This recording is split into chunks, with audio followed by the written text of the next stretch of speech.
banyarwandakazi n'ukuri ndabashimiye. Ivuriro Matovu Limited, igisubizo ku buzima bwacu. Ufite indwara zakuzonze, ufite ibibazo mu buzima bitandukanye, byose ni muganga Matovu. Banyarwanda bibwota amasimbi nimuze kwa Matovu. Koze nitwa Mukamazima Kazahara, nkaba naragize ikibazo cyo kutabyara, nkaba naragiye kwa muganga Matovu.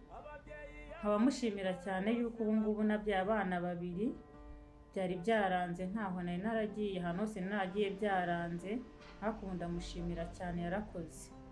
Nyuma yaho nza kugira ikibazo cy'umugongo, gize ikibazo cy'umugongo nahamwe umuti, nabwo narakize, ndamushimira cyane. Nakoze bitwesha mu nda, narahuye n'abagizi ba nabi barandoga, mwikwirwa mbuyera, ndafite ahantu hamwe mfatwa, ariko aho naganiye muganga Matovu yaramvuye, ubu ngubu ndatuje, ndi umwarimu mfite akazi ndigisha.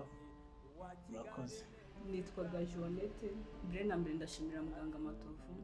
Ndani mfite ikibazo cyo kugira imihango idakama, nkahura n'icyo kibazo, gusa nyine aho naganiye ivuriro rye yaramfashije, bimeze neza nta kibazo. N'abandi bafite icyo kibazo bamugana akabafasha pe, bimeze neza, imihango nyigiramo ku gihe, nta kibazo mfite. Murakoze.